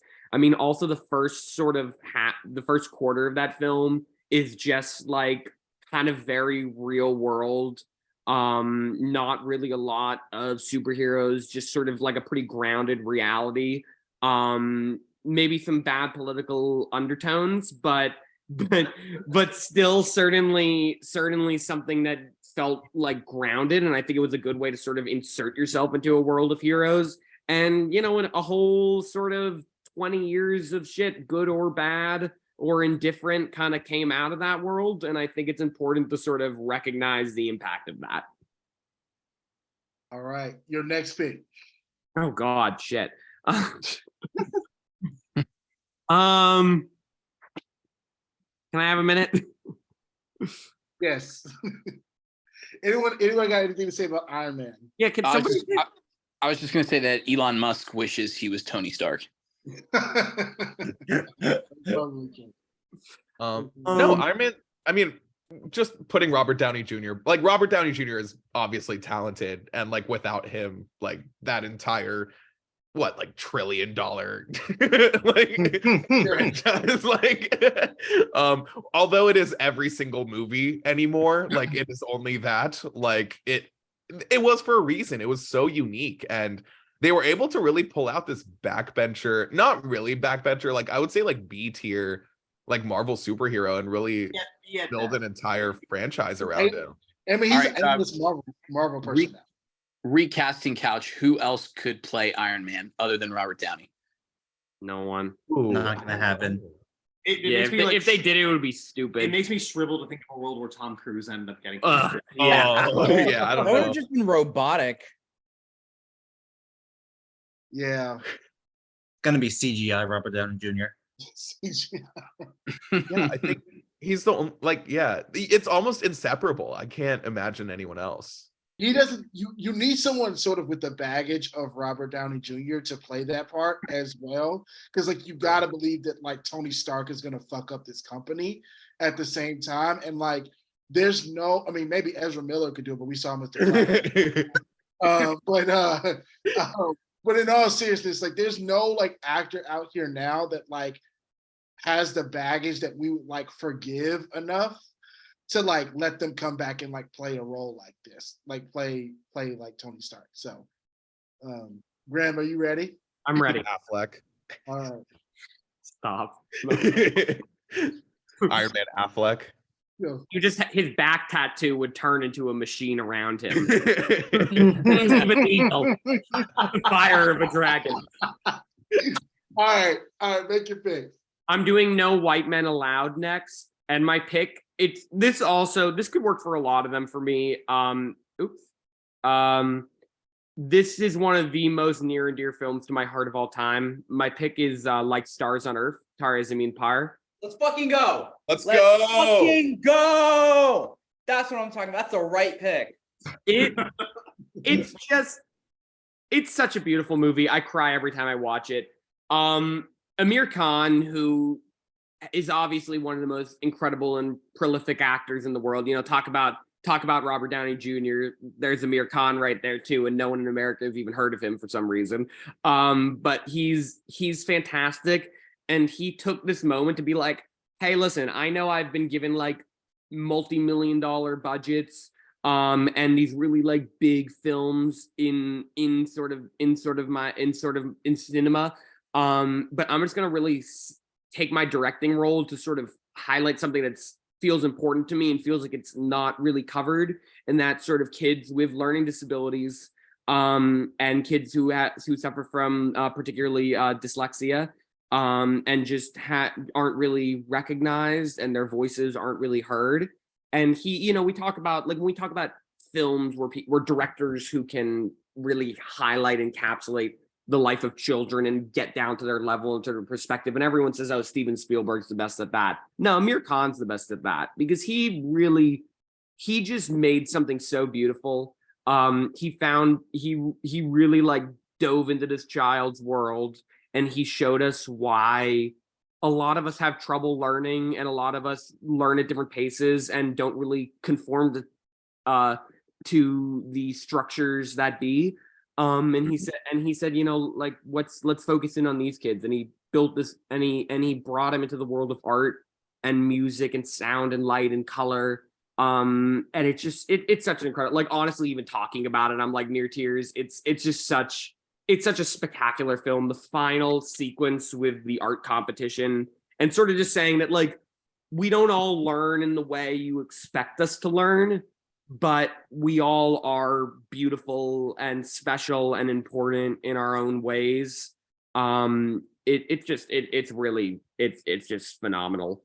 And yeah, I love that film more than probably any other film in my life. I nobody knows much about it. But it is a film that I would just like any person who wants to get into film and wants to really see the world from a perspective they might not have before, it would be the go-to I'd give you. It also just like did wonders in terms of like depicting the Amir Khan did this again really well with Three Idiots, but in particular in Dari Zameen Par, like depicting the pressure cooker that is Indian schools. And like like India has among the highest like youth, teenage, adult suicide rates. And like a lot of it is due to like the rigidity of the structure and like the inability for it to conform to people with, you know, who might be, you know, whether ranging from like ADHD and dyslexia all the way to folks who might be on the spectrum, and just like being able to extend just like empathy. It did wonders for people to like fundamentally see like how like the Indian school system must change, and I think honestly probably had like a real effect on how broadly like education administrators like that and Three Idiots like really approach their job. Like truly a really, really special film. And although like it probably didn't do numbers, and it's a huge film in India, massive, massive film. And I remember my mom showed it to me. But yeah, I think the first time I watched it I was like 9. But just really, really beautiful film. I'm so glad you picked it. Even the fact that you picked it makes me really happy, to the point of like tears in my eyes. But it's such a special film. I should have honestly recommended it this week for the group chat, but no, it's so good. It's funny, I watched it for the first time in 6th grade, and I watched it in school actually, was the funny thing. And wow. so I hadn't really like at that age I wasn't really interested in film. Like I was interested in movies and stuff, like I had movies I enjoyed watching, but I didn't really recognize film as an art form. And I think that was one of the first films that I saw, and I was like, wow, film can really have an impact. Like it's not just about entertainment, it's about what it tells. And Vibe, to your point, between that and Three Idiots, and those were two of Amir Khan's more popular works, he really like knew what he wanted to say. He knew that he had a voice at this point, and he knew what he wanted to do with that voice, and he wanted to change the education system. And I think a lot of people saw that film and realized like we can actually make we like as teachers you can make a difference in one kid's life, and making a difference in one kid's life is more impactful than many people can do with much more sort of influence. All right, we got to move on to Ryan. All right. Oh my God, just one foreign movie. I'll do animated next. Why not? Oh my God, I don't know what to pick. Don't you dare pick it. It's funny, like I keep on telling myself that I don't watch anime, but all like my favorite animated movies are like anime. Let's see, do I do like a real sicko pick, or do I do a less sicko? There's one that I'm I'm gonna- really hoping you choose. I'm not gonna do a sicko one. I'm gonna say Howl's Moving Castle. Oh, okay, beautiful. What was your sicko pick? End of Evangelion. Oh, Let's go. Swag, the correct pick. Oh my God. Oh, yeah. Oh, I'm gonna try to keep it at least PG-13 in here. But yeah, man, like Miyazaki is just, thank God a man as miserable as him can make such great movies, but just Howl's Moving Castle, just like its animation. It was when he first started to experiment with like combining 3D and traditional hand-drawn animation, and did some like, I think he did some like rotoscoping. That's not the correct term, like with the castle itself, and it's just classic Miyazaki world building, where it's just like you're thrown into it and things are just as they are, and they just show, instead of like explaining it to you, like they just show you the subtle actions of the characters, and the story itself, just like Cassiel, man, like Billy Crystal is my man, dude. I mean, it's the only like English dub of his that I don't hate with a passion because Billy Crystal is the fucking best in it. um, but no, it's just like And Christian Bale is in the movie too, isn't he? Christian Bale is Hal, yeah. Yeah. I mean, it's my favorite Miyazaki. I think it was like the first Miyazaki that I saw, and it's just always held like a close place in my heart since, even though I didn't know it was about the Iraq War at the time. And, yeah, I mean, just that, like Gotta the interrupt real ending. quick. I gotta bounce because we got a car coming all of a sudden. But my next two picks are Camera Person Yeah, you don't and, just get to do that. You don't get 2 picks now. and Dark Knight. I'm just saying that now. I I was gonna pick Dark Knight for my shit one. fuck you. Wait, you think Dark Knight's shit? Anyways, I that's don't No, time out. No. We're not discussing other movies. All right. I just want Colin to be upset. I knew you were gonna say that. Yeah, but yeah, Howl's Moving Castle. That's it. All right, Bob, go ahead. I'm probably just gonna go quick. But I'm gonna go No White Men. And then I'm gonna do Gleaner's an Eye by Agnes Varda. Oh, Yes. Truly, I feel like I was talking about Abbas Kiarostami in terms of like the empathy that he displays in his directing, and with Gleaner's an Eye, it's just extended like such a like truly fascinating subject matter to tackle, and like such a diverse and eclectic group of people that were covered in it. It's a special movie. I haven't revisited it in a while, and I think about it all the time. But yeah, no, truly a special movie. Yeah, no, that's all I've got to say about it. All right, yeah, we're gonna try to wrap this up. Hopefully, next like. let's be around it. Yeah, let's do it. Okay, so my pick for $100 million box office, I'm gonna go with Gladiator. Are you not entertained? Are you Oh not yeah. entertained? I can rewatch that movie every day. I think it's probably one of my top 3 favorite blockbusters, or top 3 blockbusters that have made this century. Russell Crowe, probably one of my 10 favorite acting performances, like that I just like love. Like it's not the best. It's not, I mean, it is great, but like I fucking love him as Maximus. It's incredible. So like that's mine. That's mine. Is Hansu better in this movie or is he better in Blood Diamond? Good question. That's a great question. He gets more to do in Blood Diamond, so I would say he's better in Blood Diamond, but yeah. I literally can't decide. That's why I'm asking. Like I cannot. I would say Blood Diamond because he gets more to do, but he's great in this movie. Colin is gone, so we're gonna. I don't know what. Well, we know his picks, so we can go. But I do want to like emphasize like Camera Person is such a good movie, and I think everyone should see it. So good. Camera Person. And then his other pick was Person's Dark fine. Knight. His other pick was Dark Knight. I am shocked. I am shocked he did not pick the Batman, Pattinson. Thank God. Is that like an option? No, I don't think so. Oh, that would have been on my hate list, bro. That would have been great. Dude, Colin would like when it first came out in theaters. I don't think he stopped talking about it for 2 weeks straight after that.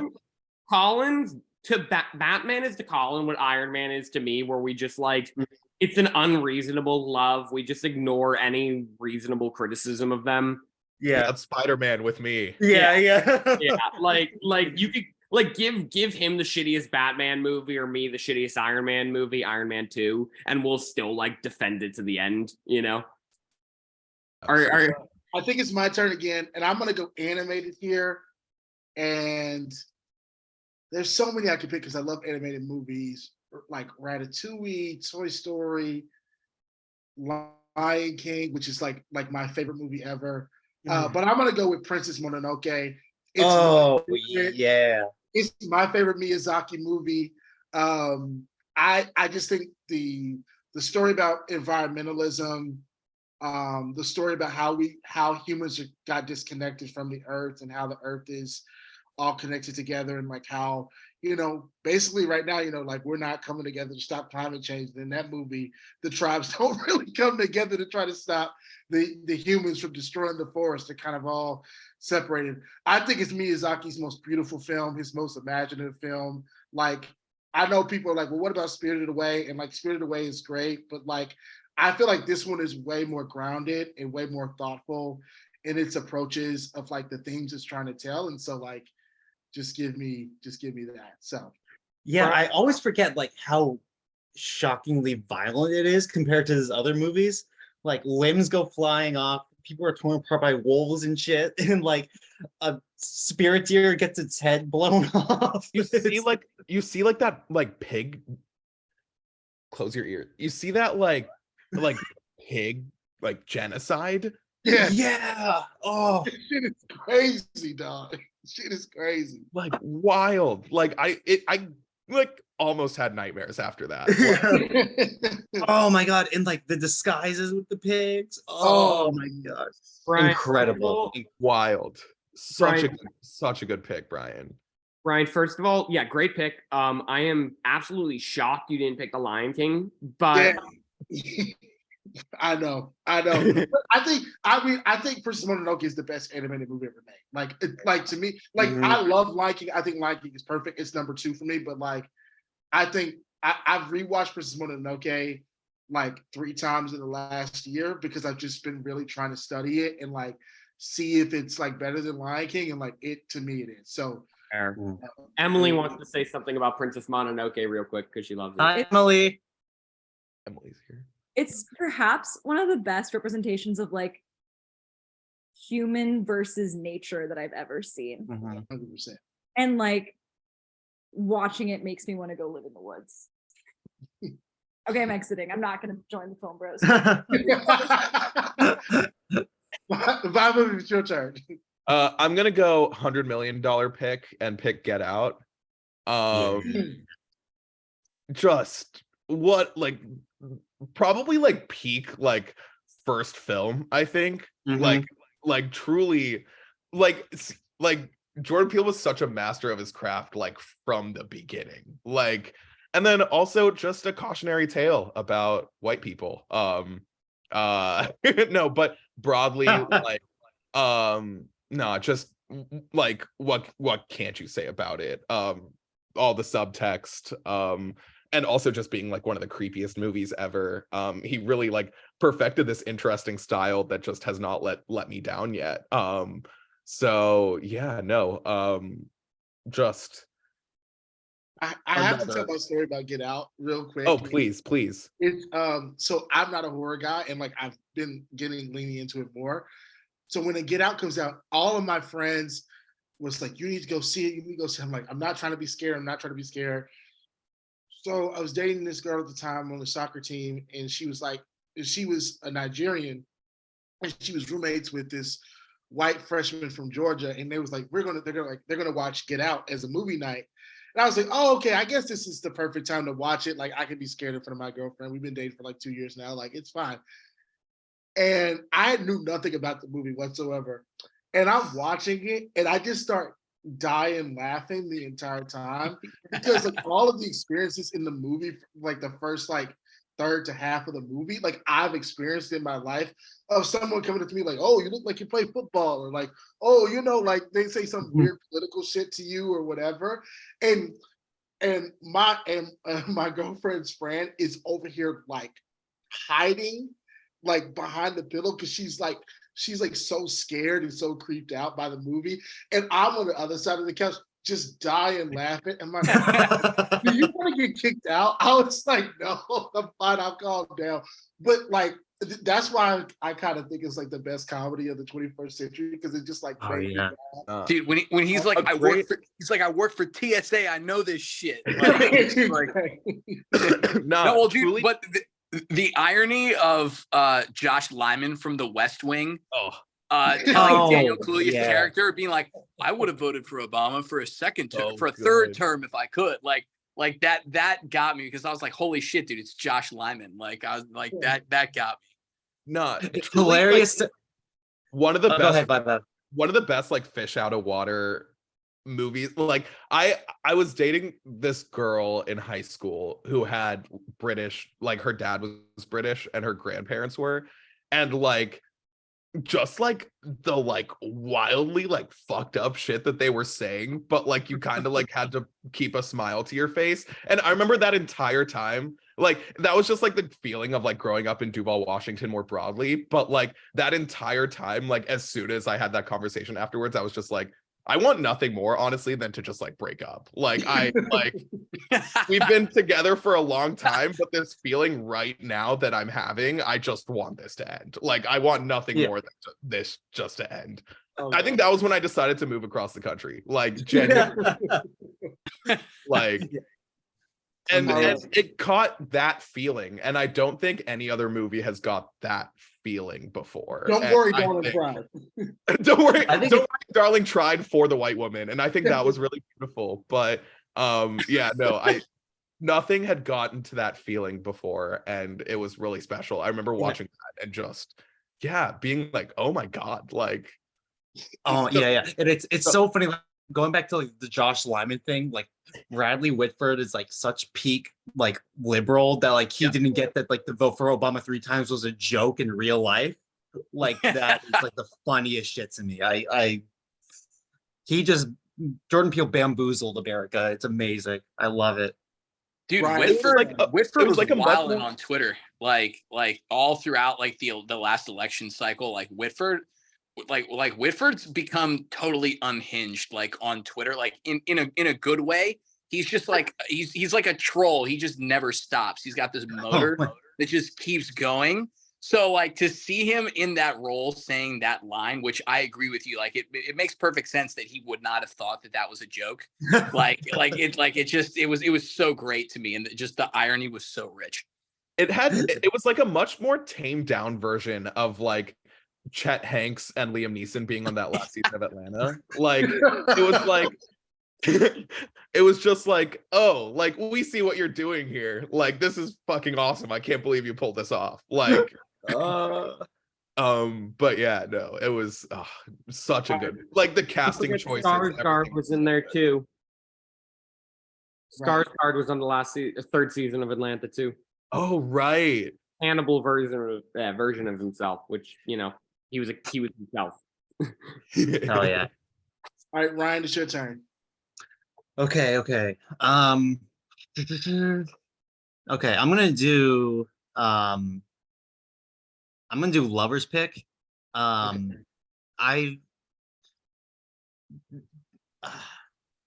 almost did Mulholland Drive, but I'm gonna go with Twin Peaks Fire Walk with Me for this one.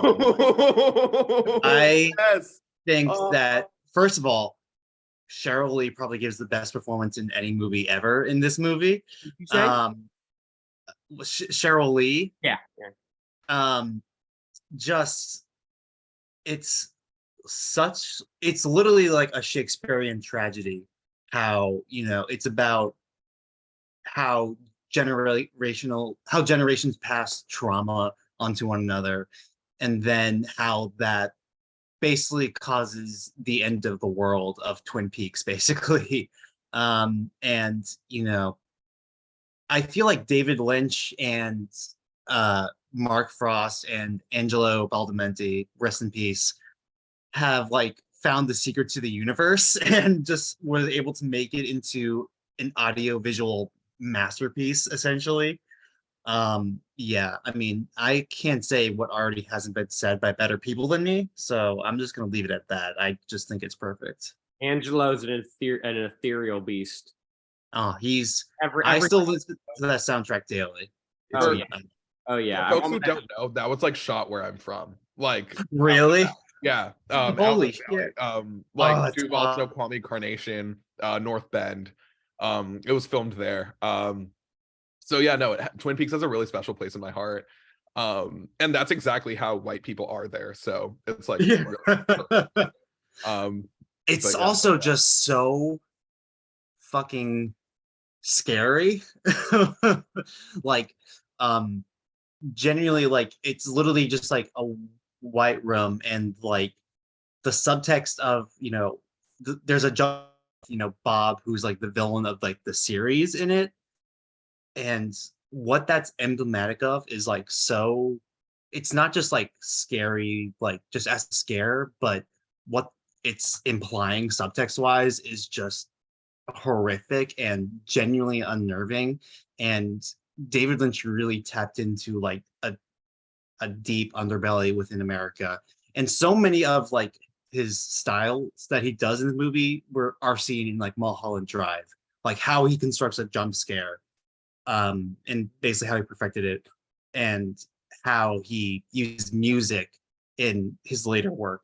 All of it is like found in this movie first, and I fucking love this movie. Stylistically, just the perfect mix of like Mulholland Drive and like Literally. Elephant Man and like Blue Velvet. Just like it was his magnum opus as a TV show, and then just Twin Peaks End of Evangelion is Fire Walk with Me. Like, it's so good. Like, I actually need to revisit that too. I remember when it was filming, it was like exciting as hell. So I think it's on the Criterion channel right now. I could be mistaken, but that's awesome. it's everyone should watch it. If Watching you the Valley with the Criterion spinning before it is like insane, but it's funny to me. Yeah. All right. We're almost to the last two rounds, so we can go quick. Graham, you got 2 picks. I'm gonna do my animated feature next, and I'm gonna pick The Lion King because Brian. Hey. And I was really hoping that he wouldn't, because I really wanted it. I don't know. I mean, what can I say? It's The Lion King. It's the best animated movie of all time. One of the best movies of all time. Honestly, like anytime I watch it, it really makes me miss cell animation more than anything could, because I just think it's like, I mean, okay, Spider-Verse like definitely makes me recognize that there is goodness to like digital and like and that sort of animation, but I think ultimately, like when I watch an animated film, I want it to be drawn and I want it to be 2D. And it's beautiful. The lighting is beautiful. The soundtrack, I can listen to the soundtrack of The Lion King like every day. It just bops. Elton John, like, come on. The story, it is literally a timeless Shakespearean story, but they put it in a way that kids, including me when I was like 3-year-old, can understand and relate to. It's a classic. It's also 1994, so there you go. It's just a fucking amazing movie, and it makes me smile and it makes me cry and it makes me warm inside. And then I'm gonna do my my lover's pick, and this is really hard because there's a lot of movies I love on here, and like there's 3 that I'm really between, and I'm just gonna say them all. If someone wants to steal one of the other ones, feel free. I'm really between Handmaiden by Park Chan-wook, because I love Park Chan-wook. I think it's an incredible movie. He really always knows how to hit you with the third act, really knows how to get you with the twist, and just makes really good camera work. Also a part of the Hallyu movement that I really think is just the most incredible moment in cinema that we're having right now with Korean film. Then I was also thinking Inside Llewyn Davis. I love the Coen brothers. I think that it's what brought Oscar Isaac into the world. He gave a tour de force. It's a relatable story to me, being Jewish and having a dad who's from the beatnik era. Like, I really can relate to a lot of it. The music is also great in it, and it's all original, and Oscar Isaac performs himself. That's really cool, and it's just really down to earth. But the movie I'm actually gonna go with, sorry, I just like had to throw a couple out there, but the movie I'm actually gonna go with is There Will Be Blood. Paul Thomas Anderson is one of my favorite directors. I think if we're looking at a movie that fits across every category, it is just the most incredible indictment of capitalism you can find, maybe besides Parasite. It is gorgeous. The soundtrack is incredible. Daniel Day-Lewis just knocks it out of the park.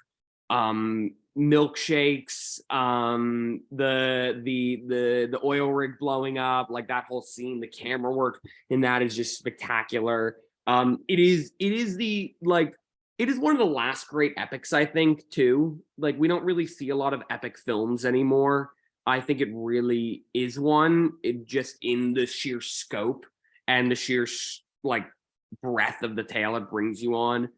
Coming from like the pit like this dirty oil pit to this beautiful grandiose mansion with a bowling alley. Like how you get from here to there is so incredible. I love Paul Thomas Anderson too because I think his films tell you California.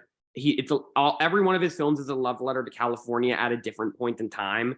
And There Will Be Blood is definitely the one that brings you back the furthest to like before California was even California.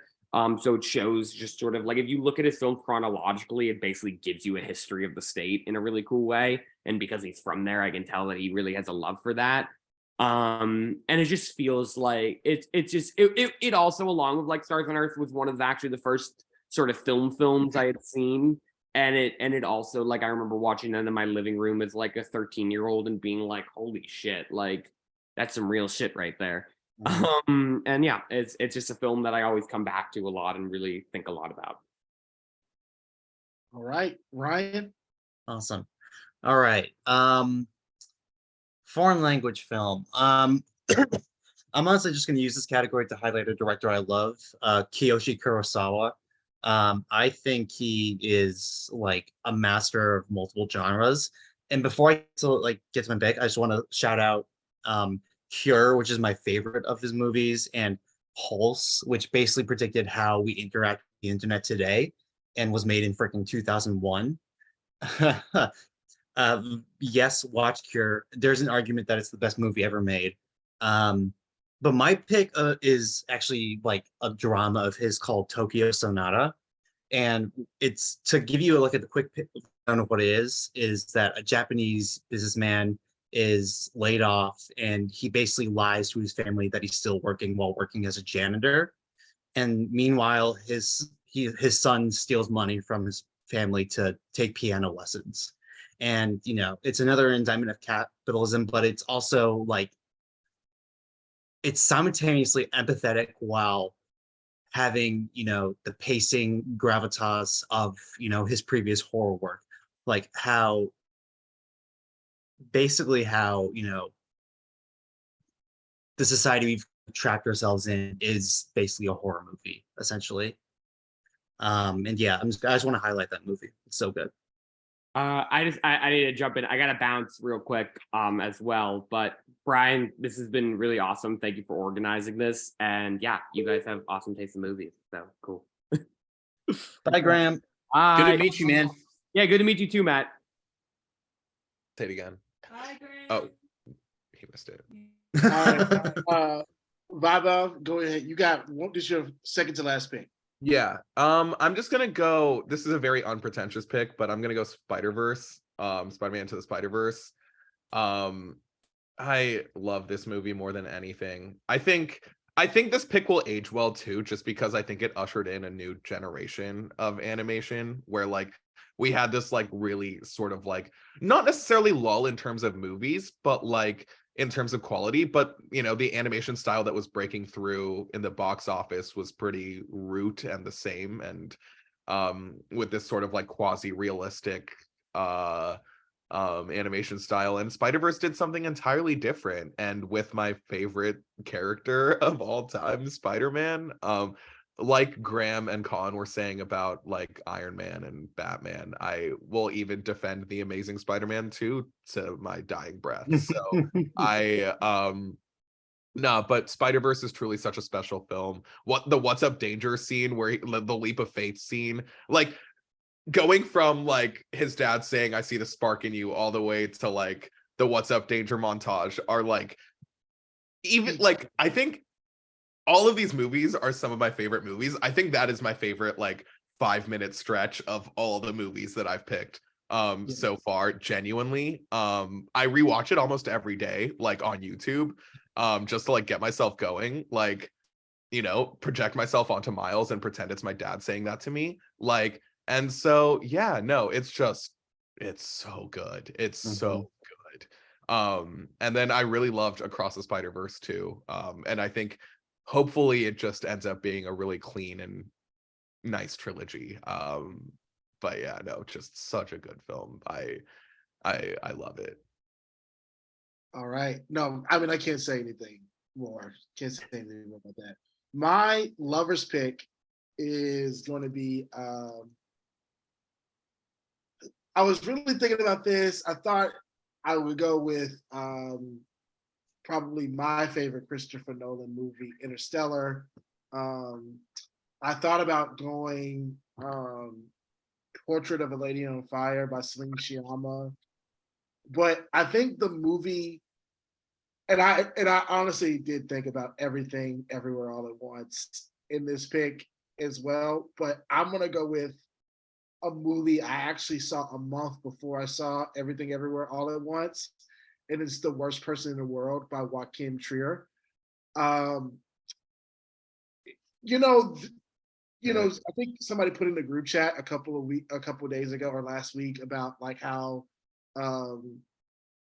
Steve Soderbergh said it's harder to make movies with cell phones now or like whatever. And like, if you haven't seen that movie, like it's a perfect millennial Gen Z movie in the sense of like, it really captures the anxiety of like, you like go through multiple career changes, you like have all of these different interests and like, but yet like capitalism and your family and relationships sort of like get you down in your 20s and you're like trying to figure yourself out and you try drugs and you try different partners, you try all of these different things in order to finally find yourself.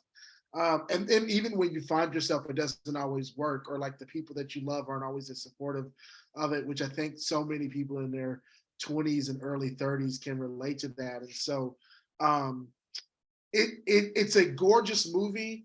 There's a scene where she sort of like pauses in time to like run away from her boyfriend at the time to go find her other lover at this donut shop or coffee shop that he worked at, and they sort of like freeze in time.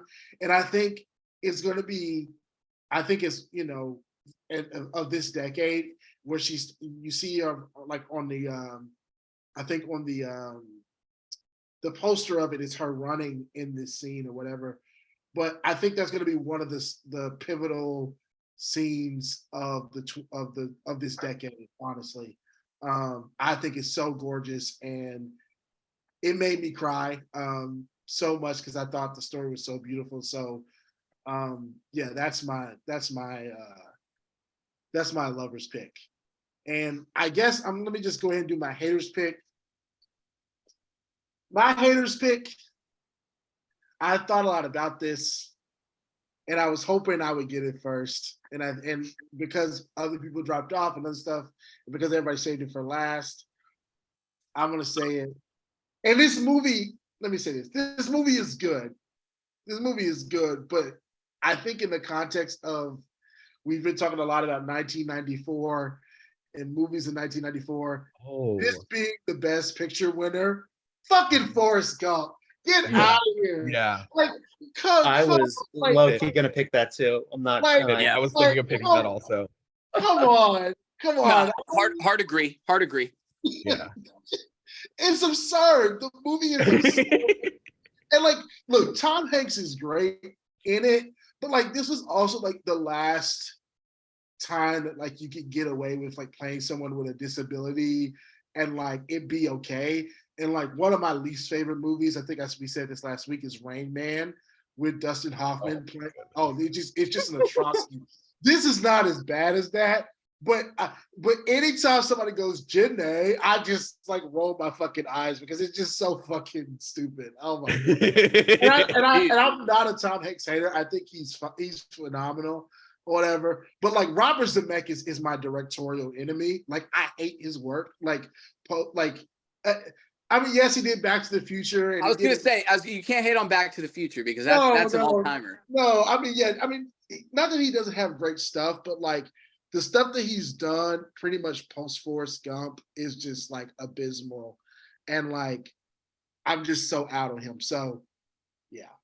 Like he did the Pinocchio movie. I'm sorry, just one more thing. He did the Pinocchio movie last year, and that just was like the worst shit I've ever seen in my life. that Disney remake. It was the worst shit I've seen in my life. Wait, it was he made very one bad. that wasn't the Guillermo del Toro one, which like yeah, there's a Disney put out a Robert Zemeckis Pinocchio. And it was funny. it was awful. It was so bad. I didn't even know this happened. Yeah. Yeah, because they dumped it on Disney Plus. Yeah, dude, they buried that shit real fast. It was done. I will say, yeah, no, dude, completely agree with you on Forrest Gump. Somebody tried to say that Forrest Gump was a better Tom Hanks performance than like Philadelphia, Big, or like Captain Phillips, and I was like, you've actually got to be kidding me. Like, there's no way. There's absolutely Absolutely. I mean, Absolutely. he's good in it, but he's not better than he was in Philadelphia. Philadelphia is like fucking. Yeah. Jesus. Fuck that. All Okay. right. So my hater pick, it's not necessarily, the funny thing is the only two movies on the board that are by this director are like the only ones that I have like okay feeling towards. But I'm just gonna pick Grand Budapest Hotel by Wes Anderson. I fucking hate Wes Anderson. I'm sorry. I like when we're talking about like anything I actually value in a movie, like he brings none of it to the table. Like his, like, I get like the pretty frames or whatever, like in theory, but like it's boring, honestly. And like you're wrong, you're wrong. and every actor talks exactly the fucking same, and like, you know, I agree with all of this.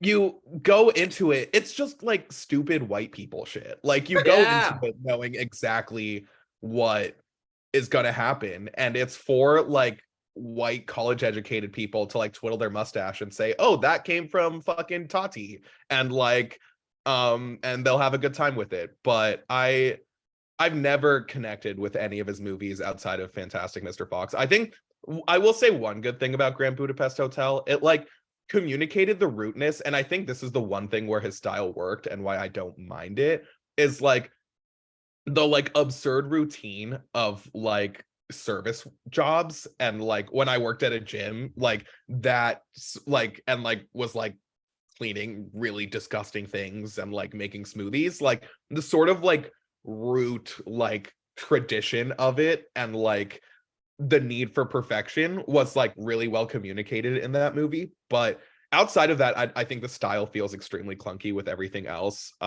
He's like wasted like a bunch of my favorite like actors over and over again, and like I think they have fun on it, but it just, there's never been a movie that I've liked that he made. So yeah, I just wanted to say that about him. So that's a white hot take right there, man. Yeah, I mean, Fantastic Mr. Fox is fine. Like Grand Budapest. I enjoyed the French Dispatch sort of as an homage to like the New Yorker and like magazines of that era, but that's also, I think, the bias in me showing as someone who works in journalism. I feel like that's what got me. But I'll agree with you. Like I didn't enjoy Grand Budapest as much as many people. Like there's so many people that just like love to jerk that movie off, and like I'm not necessarily in that camp either. But yeah, I don't know. He's just it's like, I hate when people are like extremely overrated. You know what I mean? Like it bothers me. Like he's fine. Like can we calm down like collectively? Dude, you mean you're not psyched to see the best movie of the year, Asteroid City? Literally, Samantha watched it in Conch. She said it's mid as hell, so I trust her. All right, Ryan, your hater pick. Man, what to pick? I know there's what you need to, there's what I hope somebody would have done, but I don't think anybody's gonna do it.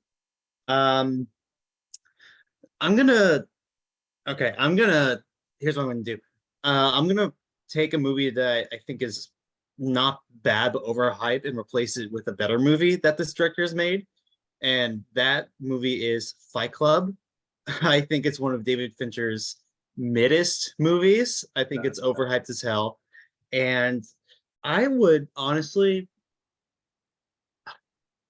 probably honestly replace it with Girl with the Dragon Tattoo. Oh, like, wow, interesting. I really loved Girl with the Dragon Tattoo. I think it's perfectly paced, perfectly written, perfectly edited. has one of the hardest teaser trailers you have ever seen known to man, and just such a great freaking ending too. When like the main plot is essentially resolved and there's like a minor subplot that's basically the epilogue of the movie. It's just a great culmination of the character essentially, and I just think it fucking rocks, even though it basically bombed and no one heard of it ever since. Well, it's crazy that it bombed. Like the juice that Craig had, like when he signed on to this movie, like Yeah. I would have thought that more people would have gone to see it, and like he's excellent in the movie, and yeah, I just like nobody plays creepy like Skarsgård. Like, there were so many elements that worked in it, and it was like a masterclass in tension building, I thought, and like I loved everything about it. So yeah, we'll totally agree with you there. Yeah. Oh, go ahead, Baba. To second the point on it, like not transcending, like every mom had a copy of the Girl of the World. Yo. It was all it. I was shocked at like how it didn't necessarily like transcend in the box office, but Yeah. I mean, I don't think we would have had it any different because David Fincher never intended to make a sequel. So I think we still probably would have ended where we were with the movie with Claire Foy that doesn't exist. It just rocks, dude. Any movie that blows up Nazis is good in my book. I'll say this: for Fincher movie, because I haven't seen Girl with the Dragon Tattoo, even though I know about the book for sure. And my mom had a copy of that book as well. But and this is probably a little bit controversial, but I would replace Fight Club because I tried to watch Fight Club, and in the first 30 minutes I was bored. I was like, what the fuck? I was like, get out of here. So I was like, I'll watch something else. Curious Case of Benjamin Button is like, I ride for that movie so hard. Like, that's actually the one Fincher I haven't seen yet. Severely underrated. People don't like it and stuff. And I'm like, you have Brad Pitt, you have Kate Blanchett, and it's like, I mean, it's a very simple story, but like, like my take on the people who don't like Curious Case of Benjamin Button, those are the same people who don't like Meet Joe Black to me. I haven't seen Meet Joe Black. Okay. Yeah. I don't think you can go. Yeah, dude, it's so good. I'm right with you there. So I didn't mean to cut you off. Keep going. No, you're fine. I just want to say that like I'm not like, I probably will at some point watch Fight Club because like I want to see like how he transitioned from Seven to his next movie, which is Fight Club. Which like when I watched Seven, I was like, holy shit! Like this is like god tier stuff. And I almost picked it as one of my movies. I thought about it for a second, but I was like, that's a little bit too dark for what I'm going for here. But anyways, boys, it's 10:22 Central Time, so I know it's 11:22 on the East Coast. This was great. I'm sure some people's girlfriends or friends are mad that they are on this Zoom right now. So I'm gonna let you all go. This was fun as hell. I want to do this again maybe at a time where more people are free and like we could just have free flowing discussions like this. But this was great. Yeah. Hopefully the first of many. Yes. The first of many. Yeah, absolutely. Fellas, I'm in awe of the collective knowledge of this group, man. I'm super glad that I work with Emily and that she told Graham to add me because I feel like I've been like looking for like sort of a community to sort of be tertiarily involved in like this, and I appreciate you guys being so welcoming and letting me in, and it's been a pleasure meeting you guys. Yeah, absolutely. Yeah, man, it's great meeting you. And you too, Brian. It's been great meeting you. It's great to meet you as well. Peace out, y'all. Y'all have a good night. Let's do it again. Guys, have a good night. For sure.